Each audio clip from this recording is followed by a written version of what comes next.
Aplauda Jesus, igreja.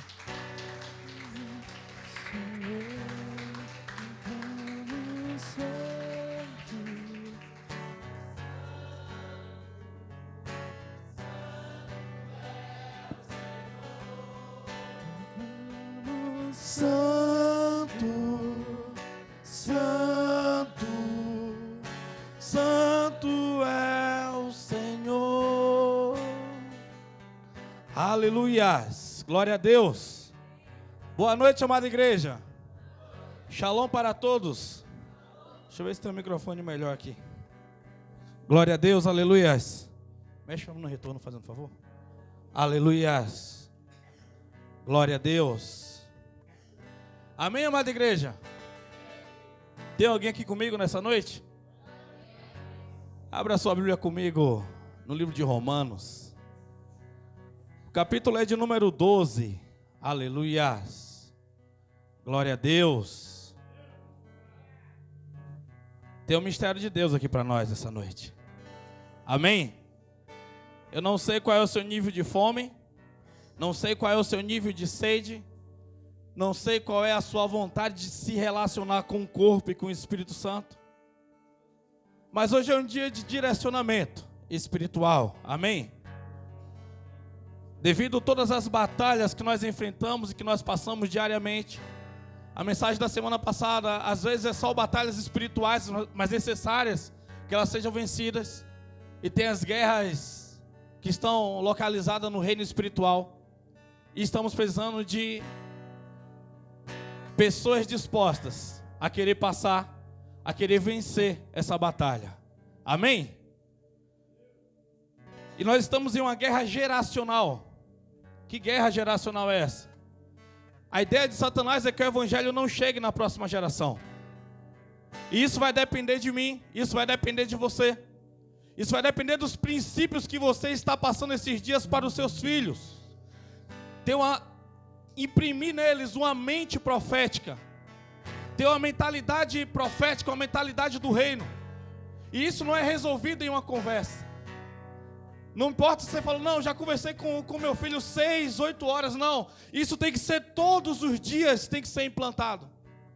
Porque assim como a árvore tem que ser cuidada quando ela está nos seus primeiros dias, tem que ser limpa em cima, tem que ser regada, tem que ser adubada às vezes.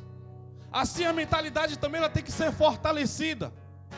Talvez se você tivesse a mesma mente de quando você se converteu, quando nós falamos de fome e sede, hoje você estaria bradando por todo esse Brasil, por todo esse mundo com a força a qual o Senhor Ele liberou no teu coração.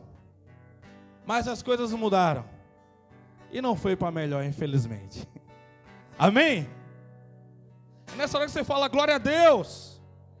Você fala, é isso mesmo, Deus, eu estou assim. Aleluias, vamos lá. Romanos 12. Cadê o grave? Está estranho. Está sem aquele peso do som, não sei. Amém? Glória a Deus, aleluias. Romanos 12, vamos lá. Glória a Deus, aleluias. Glória a Deus. Glória a Deus, vamos lá. Agora tá bom. Deus te abençoe. Aleluias. Quem achou dar um glória a Deus bem forte aí? Diz assim: portanto, caros irmãos, rogo-vos pela misericórdia de Deus, que apresentei o vosso corpo como um sacrifício vivo, santo e agradável a Deus, que é o vosso culto lógico. O apóstolo Paulo está fazendo um convite a você vir para a igreja com a sua mente e uma mente de adorador, sem expectativa no grupo de louvor, sem expectativa na pregação, mas você entender aquilo que você carrega dentro de você e a sua função que você tem no corpo. E não amoldeis ao sistema deste mundo, mas sede transformado pela renovação das vossas mentes, para que experimenteis qual seja a boa, agradável e perfeita vontade de Deus. Ou seja, a vontade de Deus ela tem 3 níveis. Quais? Boa, agradável e perfeita. Nós sabemos o que é perfeito. Perfeito é aquilo que não há mais trevas. Perfeito é aquilo que só existe a luz. Poder necessário. E a igreja do Brasil, ela não precisa de um novo método teológico. Ela não precisa de uma nova cartilha, ela não precisa de uma mensagem nova. O que ela precisa é de arrependimento e poder. E poder é isso. Os seminários, eles não produzem fogo e jamais irão produzir fogo. Assim como Satanás jamais irá produzir fogo. Assim como a pedra de gelo jamais produzirá fogo. Isso é aquilo que você faz no seu devocional. É aquilo que você não negocia. É aquilo que você está disposto a fazer e quanto você está disposto a fazer. E ponto final. E não tem como alguém vir e colocar a mão sobre você. Igreja, nós precisamos entender o que é que nós estamos dispostos. Amém? Porquanto, pela graça que me foi concedida, exorto a cada um dentre vós que não se considere a si mesmo além do que convém, mas ao contrário, tenha uma autoimagem equilibrada, de acordo com a medida da fé que Deus lhe proporcionou. Ou seja, não é sobre eu achar que eu estou fazendo demais. Não é sobre eu achar que a minha figura é muito importante no reino. Mas é sobre entender o equilíbrio. É sobre eu ter uma imagem equilibrada. As pessoas olhem e saibam quão eu sou importante. Tem alguém aqui comigo? As pessoas têm que olhar para mim e falar como ele é importante no corpo. As pessoas têm que olhar para você e falar quão você é importante no corpo. Isso é um equilíbrio, nós precisamos entender. E ele vem continuando assim, pois assim como em um corpo temos muitos membros e todos os membros não têm a mesma função. Ou seja, quando um membro do corpo trabalha mais que o outro, quer dizer que ele está o quê? Sobrecarregado. Essa sobrecarga vai dar mais força para ele. Só que nós não sabemos como é que esse corpo reagirá. Porque também assim como ele receberá uma força maior, ele também terá um desgaste maior. Vamos lá, tem alguém aqui comigo? Quando você não assume a sua identidade de membro no corpo, você está sobrecarregando alguém. Entenda isso. Porque você não foi chamado para receber a salvação apenas. Você foi chamado para ter utilidade para Deus. Você não foi chamado para poder ser um juiz no banco da igreja, somando quão foi boa a mensagem ou quão não foi, quão foi bom o louvor ou quão não foi. Você tem uma utilidade. Você não é um termômetro aqui para saber se as pessoas estão frias ou quentes. Você tem uma função no corpo. Você tem uma função no corpo. E é sobre quanto a igreja pode contar com você. Talvez você tenha 6 anos nesse ministério e você nunca pôde ser contado para nenhum cargo aqui dentro dessa igreja, porque você, na verdade, só é um visitante. Talvez você é um membro desse corpo que não tem utilidade, porque você não quer ser útil, porque você não quer se ofender, porque você quer a aprovação das pessoas. Pergunta para essa pessoa, quanto você tem de Jesus para oferecer aqui dentro? Temos diferentes dons, de acordo com a graça que nos foi dada. Se alguém tem o dom de profetizar, use na proporção da sua fé. Se teu dom é servir, sirva. E se é ensinar, ensine. Se é encorajar, haja encorajando. Mas eu te pergunto, onde estão os encorajadores desse reino? O problema é que o encorajador está esperando que alguém venha o encorajar. Mas quando você recebe um dom de Deus, vai ser mais fácil para você encorajar, entenda isso. Mesmo que você esteja sangrando por dentro, você vai conseguir encorajar por fora, porque um presente de Deus não é dom de voz. Não é dom de voz. Para nós encerrarmos, diz assim: o que contribui, verso 8 do capítulo 12. O que contribui, coopere com generosidade. E se exercer liderança, que administre com zelo. E se é demonstrar misericórdia, que realize com alegria. Agora você pode colocar a Bíblia no seu assento.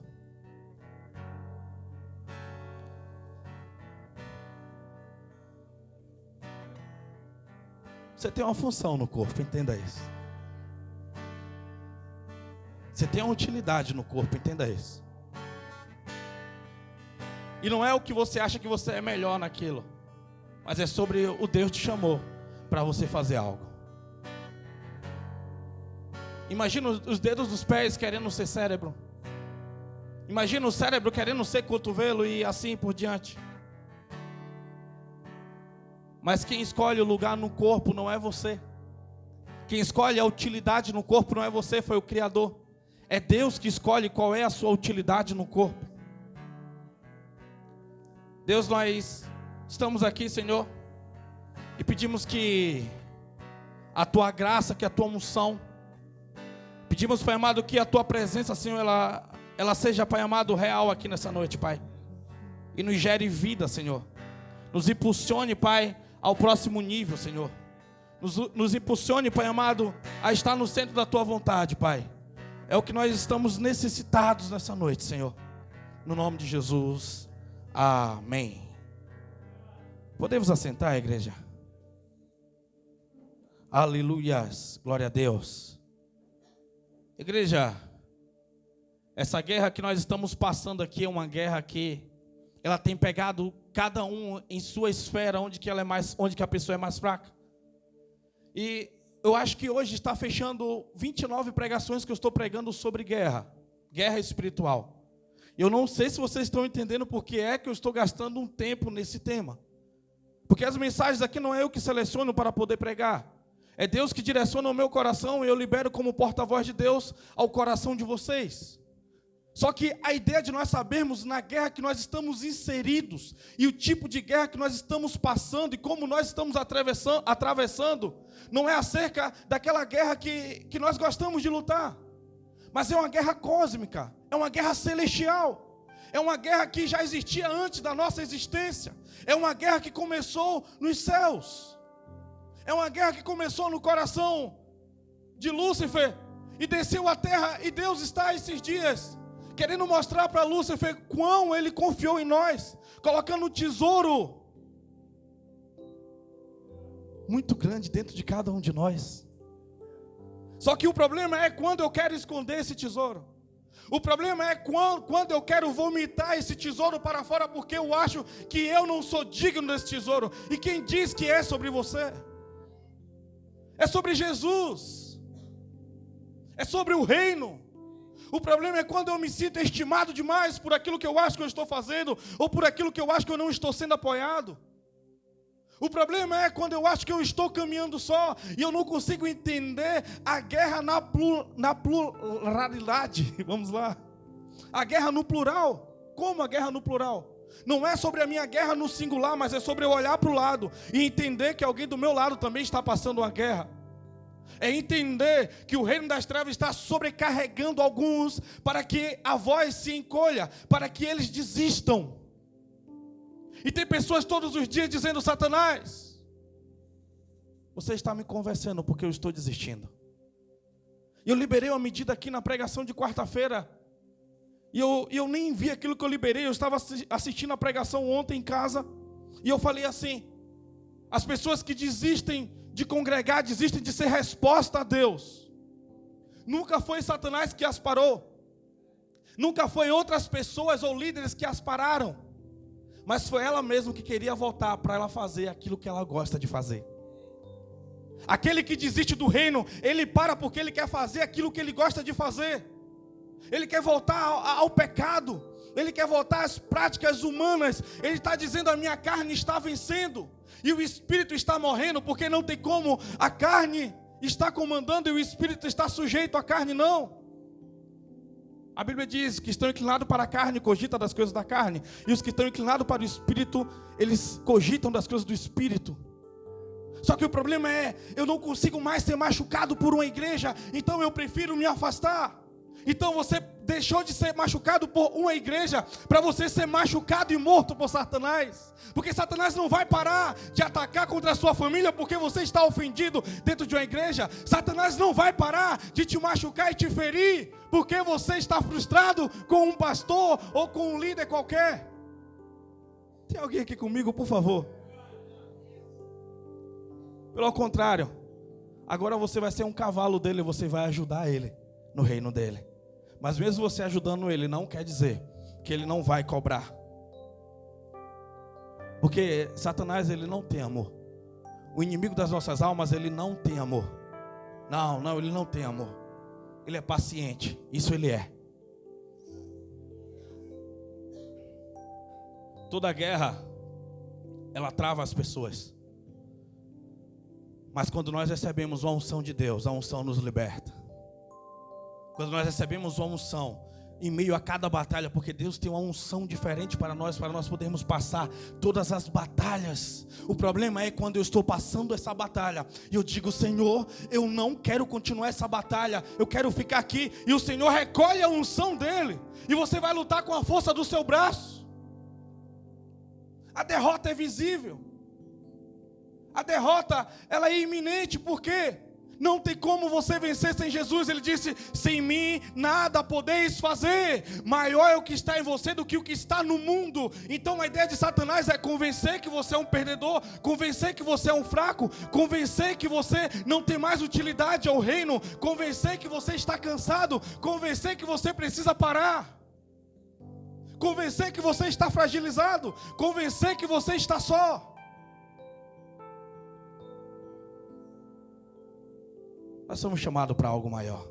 Você foi chamado para algo maior, por favor, entenda isso. Toda guerra, ela gera uma mudança, uma evolução em nós. Toda guerra, a guerra mundial gerou liberdade em algumas coisas para nós.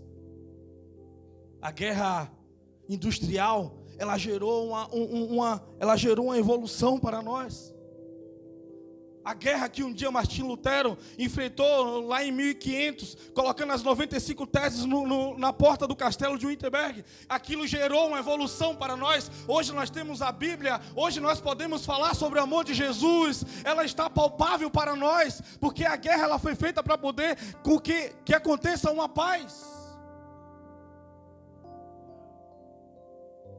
Só que Jesus, ele diz bem assim: eu não vim trazer paz, eu vim trazer espada. Ele estava falando em outras palavras: o tempo que vocês vão passar, é necessário você entender que não vai ser um tempo de descanso, vai ser um tempo de guerra. E nós estamos prestes a entrar em uma guerra de verdade. E aí, pastor, então, e esse tempo posso descansar? Não, esse tempo você treina, esse tempo você se prepara, esse tempo você se fortalece. Esse tempo você tem que estar preparado. Você não pode tirar a sua espada e embainhar ela novamente sem ter o sangue do seu inimigo. Eu estou falando agora no âmbito espiritual da coisa. Estou falando sobre você desfazer as obras de Satanás. Estou falando sobre você conseguir atingir aquilo que o Senhor colocou no centro da sua mente. Porque, ei, não se conformeis com esse mundo, mas tenha uma mente renovada. Tem um selo que está travando aí os poderes aqui no seu córtex sensorial, que na medida que esse selo for arrancado e você souber da sua identidade, jamais Satanás ele vai te parar. Satanás ele não tem mais poder sobre a minha vida, porque um dia esse selo foi removido. Eu não vou retroceder, eu não penso em parar. Não, jamais. É daqui para frente. Porque eu já encontrei com a minha identidade. Eu sei o meu propósito, eu sei a minha função. Eu sei qual é a minha utilidade no corpo e no corpo de Cristo. E você precisa disso como você nunca precisou antes. O problema é que as pessoas elas estão rejeitando o toque do Espírito Santo. As pessoas estão resistindo o toque do Espírito Santo. O Espírito de Deus está direcionando, está dizendo: eu quero você nessa direção. Mas as pessoas estão firmes na decisão delas em não querer o Espírito Santo para elas. Até na hora do momento do louvor, elas querem que elas sejam regozijadas, elas querem estar alegres, mas elas não querem se envolver com a guerra de fato. Eu sei que você quer que essa fase passe. Mas há quanto tempo Deus está precisando que os dele se levante para que a fase que ele está passando também se evolua e cresça? Qual fase Deus está passando? A fase do esfriamento no coração das pessoas. Desde Nimrod, já começou alguém se levantar contra os filhos de Deus, foi uma guerra. Depois os reis vizinhos queriam destruir o povo de Deus. Depois os próprios reis nacionais, eles agora estavam feridos com Deus. E agora eles também queriam destruir de algum jeito, de alguma maneira.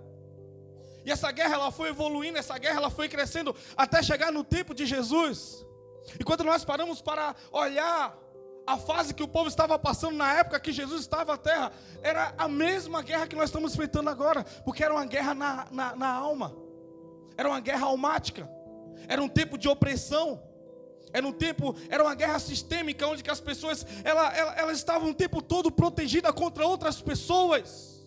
As pessoas estão se defendendo contra outras pessoas, porque ela diz: eu não tenho uma pessoa para eu confiar. Se você não tem uma pessoa para confiar, porque você também não é confiável para ninguém. Entenda isso.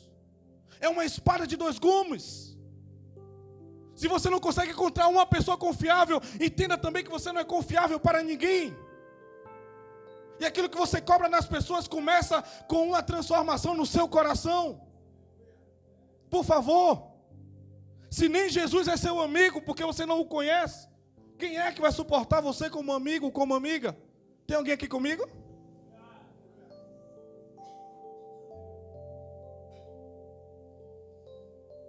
Aleluia. Vocês estão muito batista hoje, sabe? Cadê a galera da unção? Do Xarabacanta, Aramanaia. Aleluias. Cadê vocês? Tem alguém aqui comigo? Qual é a sua expectativa para hoje? Vamos lá, por favor. E nós olhamos Jesus, o que Jesus enfrentou naquela época. Aquele povo, eles estavam desacreditados, estavam em opressão, aquele povo estava depressivo. Porque a maior guerra é nós entendermos que a voz profética se calou durante 400 anos. 400 anos da voz profética, da voz de Deus calada.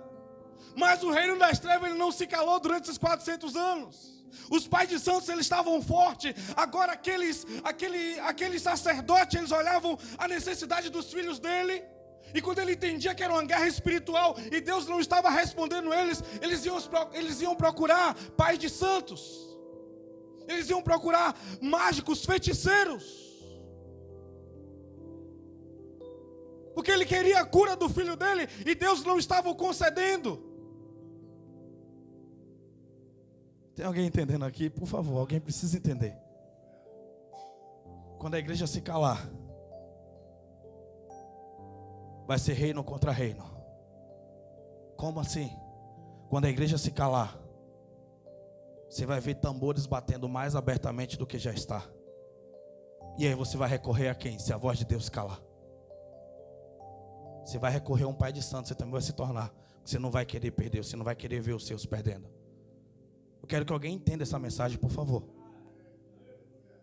Entenda, é uma guerra geracional. Satanás ele está querendo calar a igreja. Satanás ele está querendo oprimir a igreja. Olha qual é a taxa que tem de suicídio na Europa.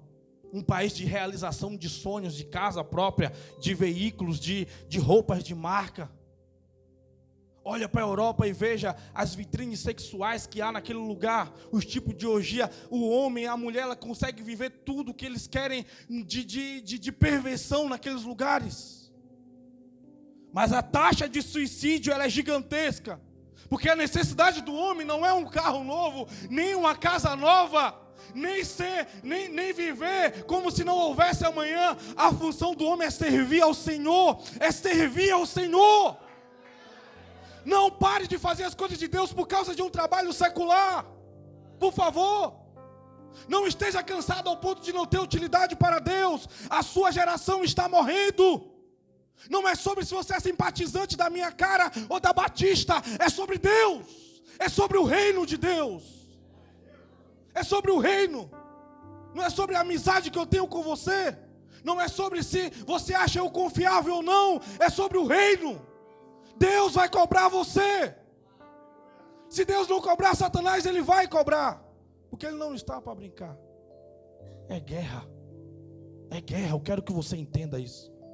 É guerra. É guerra. Você sabe por que eu não desisto? Porque eu não sou idiota, eu não sou bobo. Você sabe por que eu não vou tocar a minha vida? Porque eu não sou um idiota. Eu não falo agora de forma pejorativa, mas idiota de ser incapaz de entender o que Deus está falando e qual tipo de guerra nós estamos inseridos.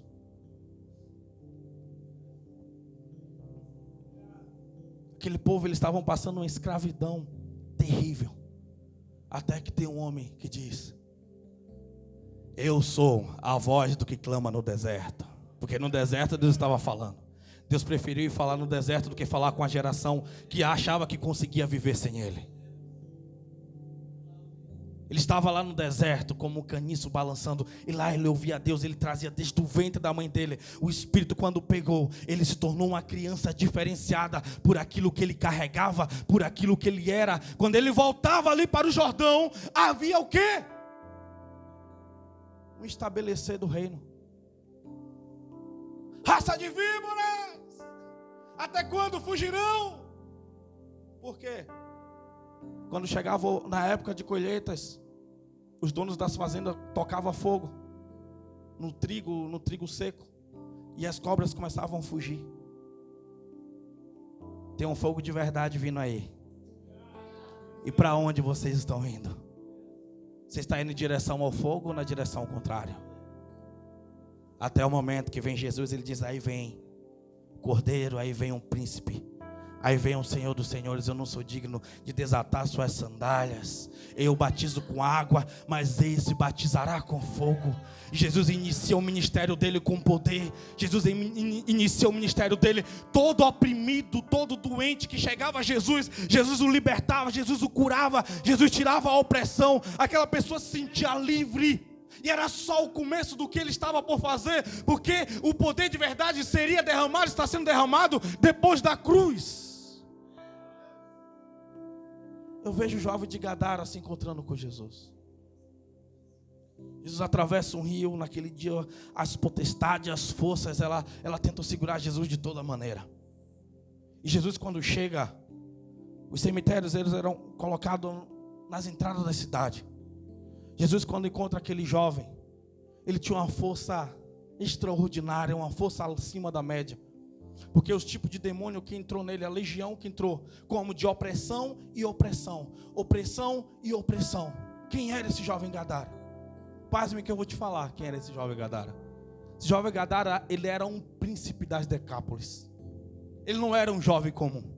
Ele era um príncipe, ele tinha sangue real nas veias dele.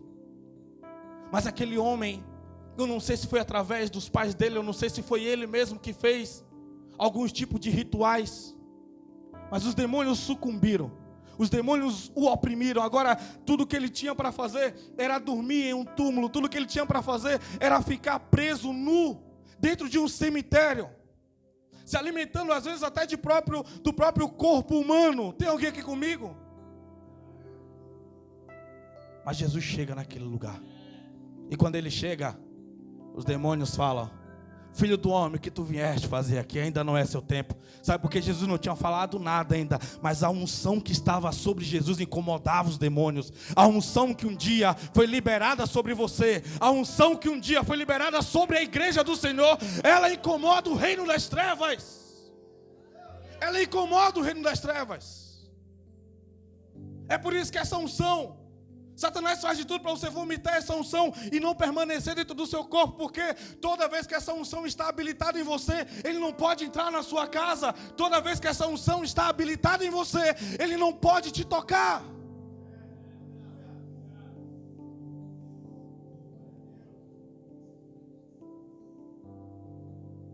Vou liberar para vocês. Lembro um dia que um colega falou: não toque na minha mão. Eu falei: oxe, que foi? Eu fiz um pacto. Eu tinha feito há um tempo atrás e eu te cumprimentei. Só não apertar na sua mão eu perdi tudo. Eu tive que fazer mais uma vez. Não toque em mim. É um bandista ele. Tem alguém entendendo aqui? Tem alguém entendendo aqui? Tem alguém aqui comigo? Por favor, alguém precisa entender. Tem alguém, não é sobre você chegar, ter que engrossar a voz ou mudar. Eis que o Senhor, não sei o que mais lá. Não. Porque a unção que nós recebemos, ela é uma veste. É uma veste nova que nós recebemos.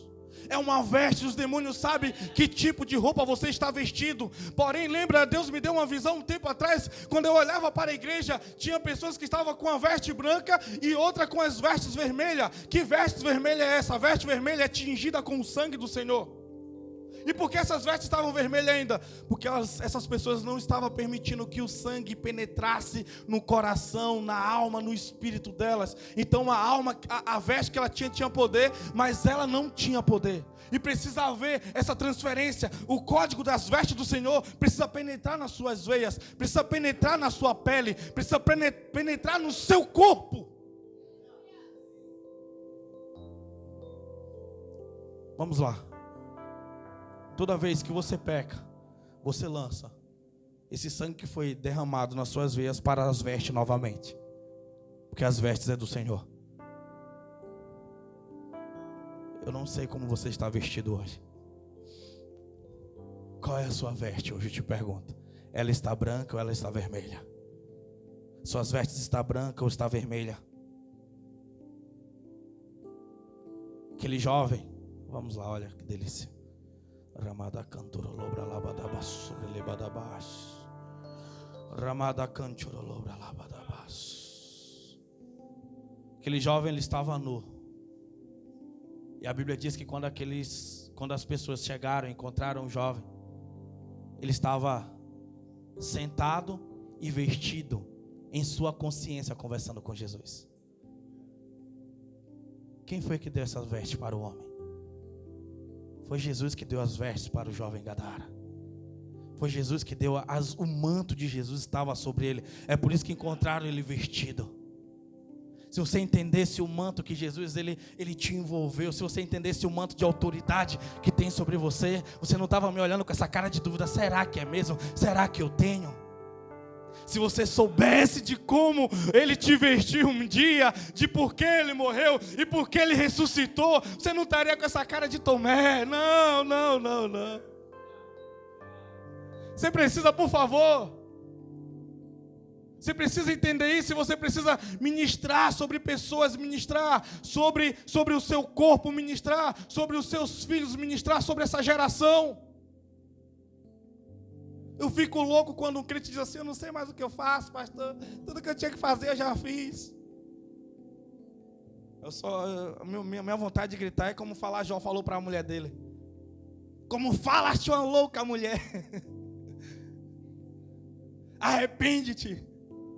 Ei, porque às vezes você fica: não, é porque eu já estou fazendo demais.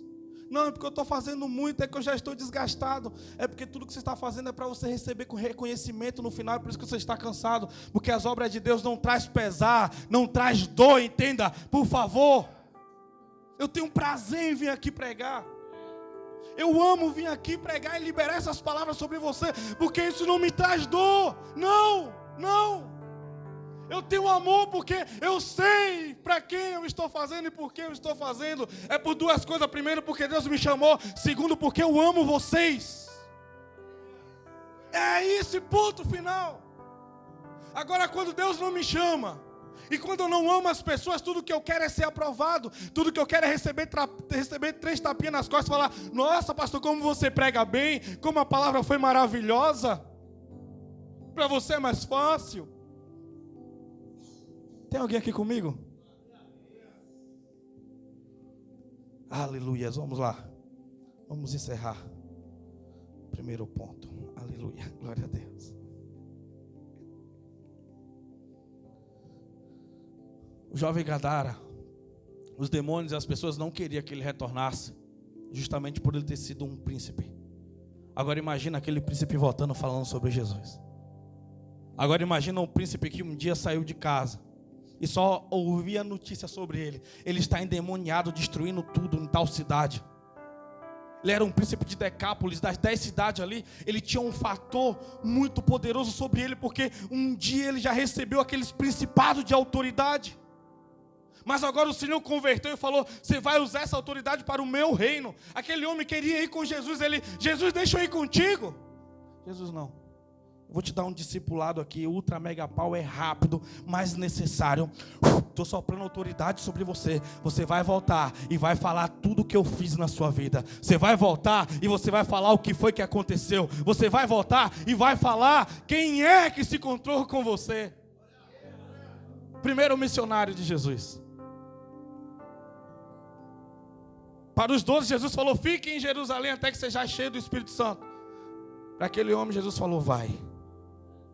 Foi um encontro diferente, com uma carga diferente e um poder diferente. É por isso que eu te digo que você tem algo diferente. E você precisa saber o que é isso diferente que você tem aí. E como você vai querer usar. É você parar para você amar um pouquinho o reino e dizer, Senhor, como eu posso te ajudar no reino? O problema é quando você tem apenas uma mente de mendigo. Apenas você tem uma mente pedinte. Você nunca tem nada para oferecer para Deus.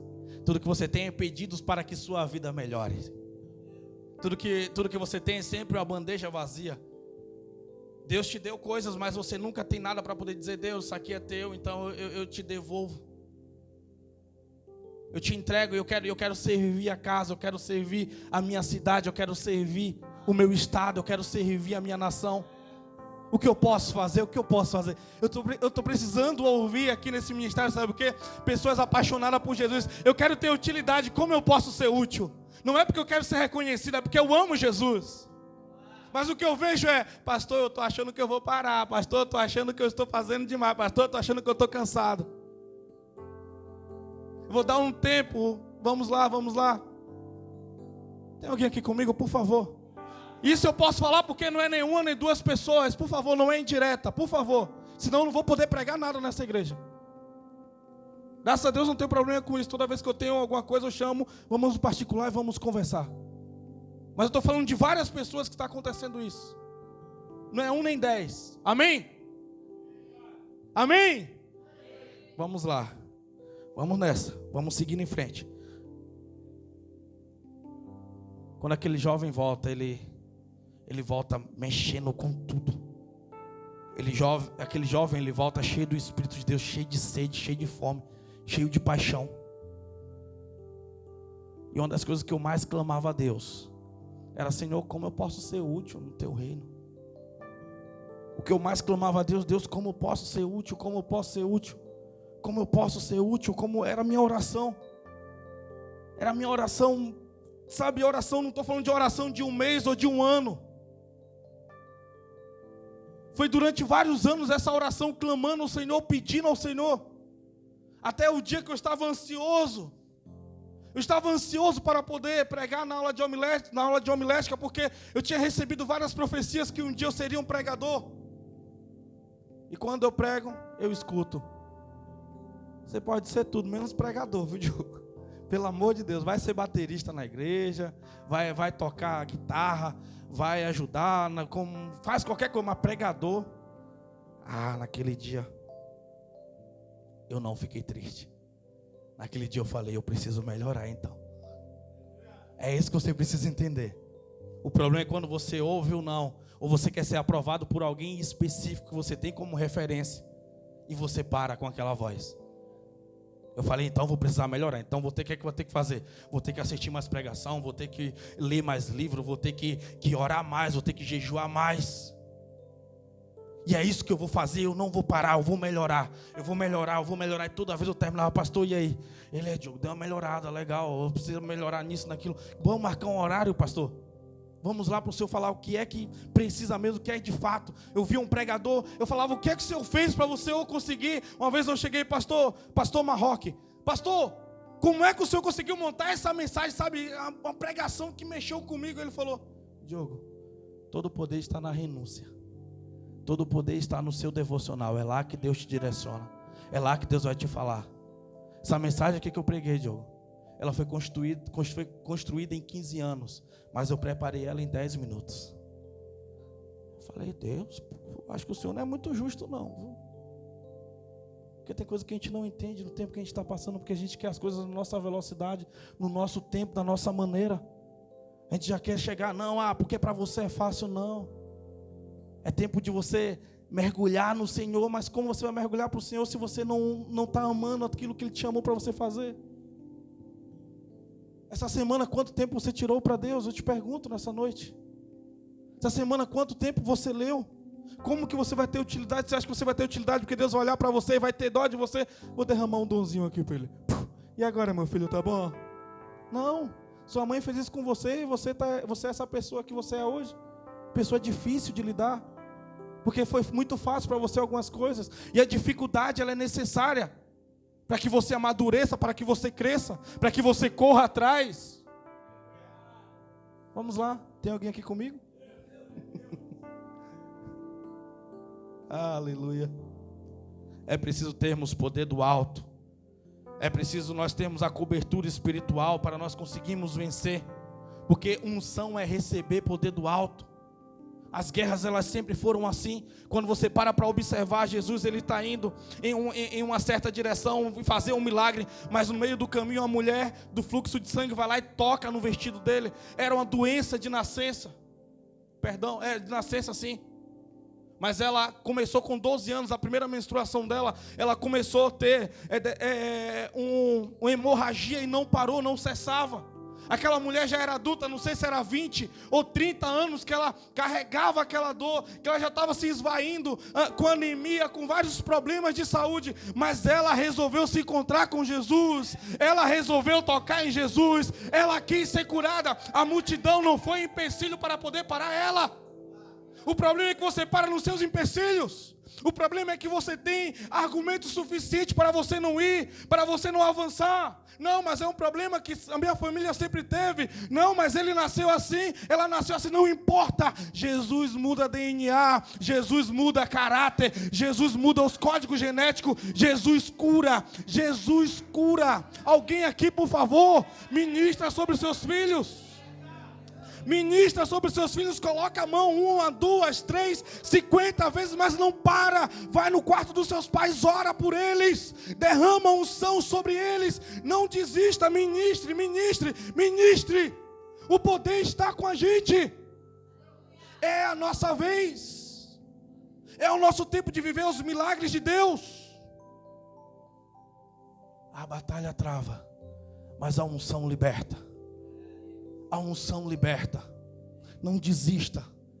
Não desiste, profetize quantas vezes for possível. Eu não aceito essa doença no meu corpo. Eu não aceito essa doença no meu DNA. Vai, profetiza o tempo todo. Tem uma atmosfera profética aqui. Não perca tempo, pode fazer isso agora. Se você não pode colocar a mão no lugar, coloque a mão no coração. Mas ministre sobre você. Ministre nesse momento sobre o seu corpo. Receba a cura do Senhor, por favor. Não é porque você é bonzinho ou porque eu estou dizendo. É porque Jesus está aqui.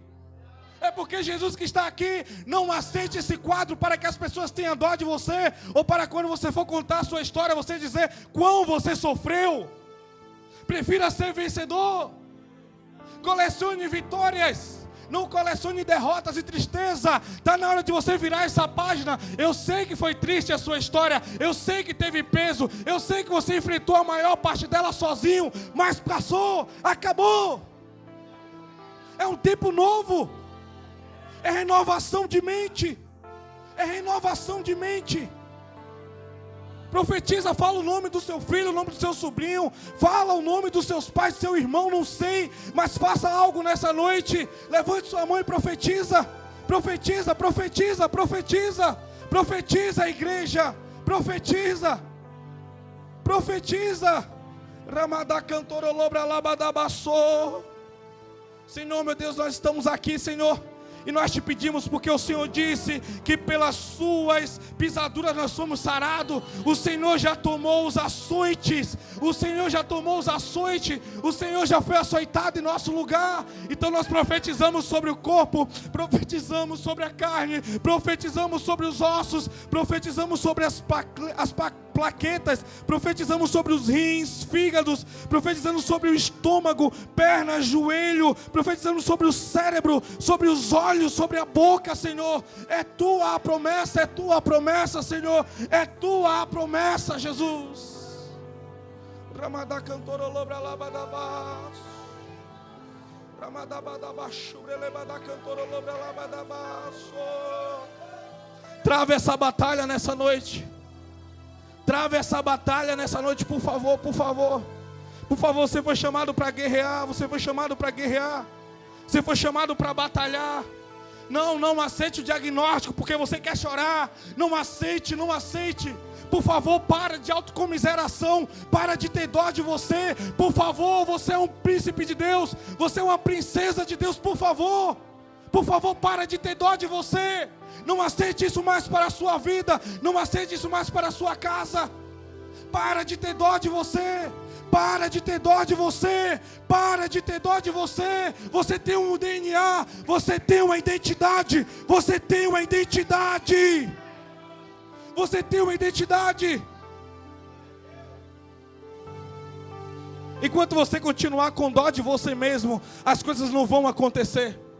Enquanto você continuar com dó da sua história, as coisas não vão acontecer, porque dó não é amor. Se ame como? Se levantando e tomando uma decisão, profetizando, falando, guerreando, batalhando. Isso é amor.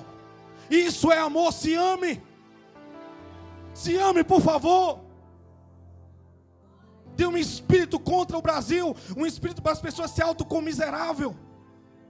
Ela olha para a história dela e vê como a história dela foi sofrida, mas ela não faz nada. Ela está esperando que um governo se levante, que um pastor se levante, que o Papa se levante, que um médico traga uma resposta. Fomos chamados por Deus. Fomos chamados por Jesus. E somos ministro de fogo, ministro de labareda. Por favor. Por favor. É um tempo necessário. É um tempo necessário. É um tempo necessário. Eu vejo as pessoas chorando porque ela recebeu um diagnóstico e não consegue chorar aos pés do Senhor, mas chora porque a história dela está parecendo que está se acabando. Parece que a história dela está se findando e ela não tem fé, ela não se coloca na brecha, ela não acredita em Deus. Se falar que tem um pregador que faz isso e aquilo, ela viaja 10 quilômetros, ela viaja 100 quilômetros, ela atravessa o mundo, mas ela não tem coragem de chorar aos pés de Jesus. Não tem coragem de chorar aos pés de Jesus e falar: Senhor, é Tu que podes fazer. É o Senhor que faz. É o Senhor que me chamou. A guerra está acontecendo. Abra sua Bíblia comigo para a gente encerrar no livro de Atos. O capítulo é de número 10. Aleluias. Eu não sei o que você vai fazer com essa pregação. Eu não sei. Não tenho ideia do que você vai fazer com essa medida que Deus está liberando para você. Mas o problema é quando você saiu de casa hoje, você foi falar: Deus, fala comigo que eu não estou aguentando mais. Então Deus está falando com você. E a chave é o nível de dó que você tem sobre você. Foi liberado.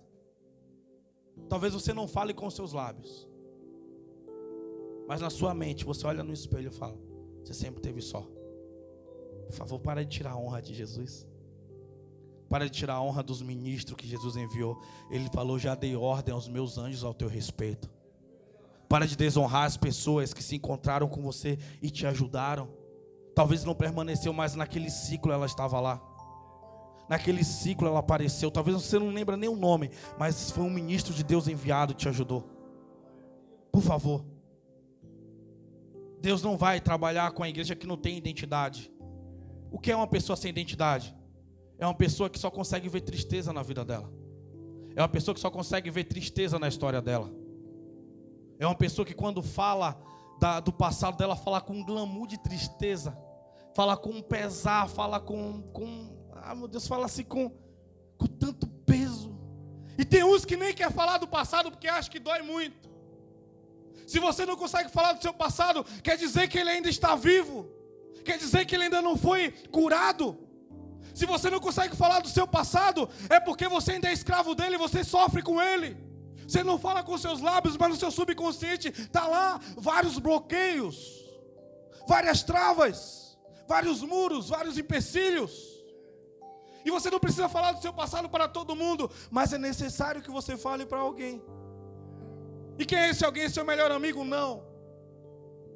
Porque nem sempre seu melhor amigo vai te dar uma direção. Entenda isso. Porque às vezes seu melhor amigo, se ele te conhecer, ele não vai querer te confrontar, ele vai te apoiar. E tem hora que você não tem que ser apoiado, você tem que ser confrontado. Porque o que te cresce não é apoio e tapa nas costas, mas é o confronto que mostra onde você está na sua realidade. Tem hora que você vai ter que ser encorajado, mas tem hora que você vai ter que ser confrontado. Não tenha medo do confronto. Tenha medo da afronta. Qual é a diferença? O confronto fala na sua cara. A a afronta a falar nas suas costas. Tem pessoas que te afrontam e tem pessoas que te confrontam. Quem você prefere que esteja no seu lado? Atos, aleluias, 10. O verso é de número 38. A medida está aqui. Quantos minutos, Antônio? Glória a Deus. Vamos lá. E se refere a Jesus de Nazaré, de como Deus o ungiu com o Espírito Santo e poder. E como ele caminhou por toda a parte, realizando bem e salvando todos os oprimidos pelo diabo. Porquanto Deus era com ele. E nós somos testemunha de tudo o que ele realizou na terra dos judeus, bem como em Jerusalém, onde assassinaram, suspendendo-o no madeiro. Vamos lá no verso 44. E aconteceu que, enquanto Pedro ainda pronunciava essas palavras, o Espírito Santo desceu de repente sobre todos os que ouviam a mensagem. Aqueles crentes judeus que vieram com Pedro ficaram admirados de que o dom do Espírito Santo estivesse sendo derramado, inclusive sobre os gentios. Porquanto os ouviam se expressando em línguas estranhas e exaltando a Deus. Diante disso, exclamou Pedro. Vamos lá, igreja. Tem alguém aqui comigo?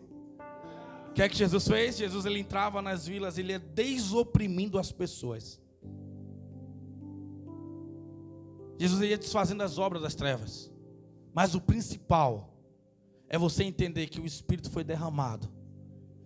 E agora eles falavam em línguas estranhas. Agora os códigos eram liberados. É isso que eu estou tentando pregar, é isso que eu estou tentando falar para você nesses últimos dias. E é necessário a gente se posicionar. Porque a guerra já está aí, já está à frente. Eles estão querendo roubar a sua herança, a nossa herança. Estão querendo roubar os filhos, os sobrinhos, os primos. Se você parar para observar, resumindo para a gente terminar, a pregação seria outra, mas Deus mudou essa mensagem na hora que eu estava subindo para o púlpito. E me deu Romanos 12. Culpa sua, hein? Aleluia. Vamos lá. Glória a Deus. Você olha para o Canadá, uma criança de 8 anos, isso já está em vigor, não vai acontecer. Uma criança de 8 anos hoje, ela pode escolher se ela vai ser o sexo feminino ou masculino. Canadá, hoje, 2023. Ela chega em casa e fala: pai, eu quero ser, de repente, aí tu falando uma criança e um menino, olha, eu quero ser menine. Aí vão lá e já pode até fazer alteração de sexo. Estou falando de uma criança de 8 anos, igreja. Você consegue entender? Alguém que não consegue nem tomar um banho, alguém que não consegue nem se lavar. Ela agora pode escolher qual é a decisão sexual dela. Você entende o que é que está acontecendo? E agora tem uma entrevista. Se a criança ela falar que ela é, não, eu sou menino, porque o meu DNA, os meus cromossomos diz que é XY, então eu sou um menino. Mas eles olham, avaliam e falam: não, está tendo alguma opressão em casa. Os pais são chamados para uma entrevista juntamente com essa criança. E se no meio da entrevista entender que o pai está dizendo ou está oprimindo aquela criança, essa criança, ela é tomada dos pais, ela é mandada para uma casa para ser cuidada, ela poder escolher como ela vai viver. Os pais, alguns estão sendo presos, pastores estão sendo presos. Estou falando aqui no Canadá, gente. Por favor, nós precisamos se posicionar. Precisamos se posicionar urgentemente. Estão liberando uma pílula. Que pílula é essa? Uma pílula para poder neutralizar os hormônios das crianças. Para que ela chegue até os 16 anos. Quando ela chegar nos 16 anos, aí sim ela vai querer saber se ela vai ser homem ou se ela vai ser mulher. Só que tem várias experiências já mostrando que está dando alguma dificuldade. No quê? No desenvolvimento também cerebral das crianças. Está tendo dificuldade de aprendizado. Gente, eu estou dizendo que já está acontecendo, não estou dizendo que vai acontecer. Se você parar para puxar na Escócia, o que está acontecendo na Escócia? Na verdade, já está em vigor desde 2022, 21, 22 já.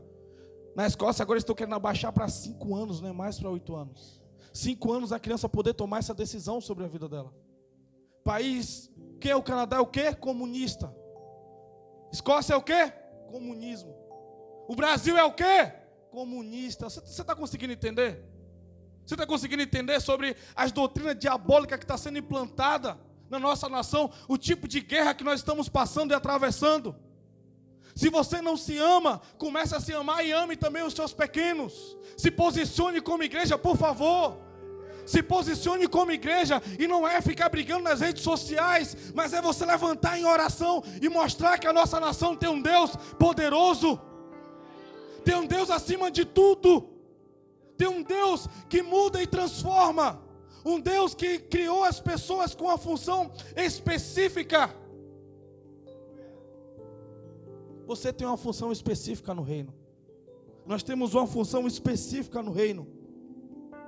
E nós precisamos se posicionar no meio dessa guerra. Nós precisamos dar a devida resposta. Precisamos falar: Senhor, em 2023 eu estava lá, em 2023 eu ouvi aquela pregação, eu me posicionei. O que é amanhã que os seus netos irão falar de você?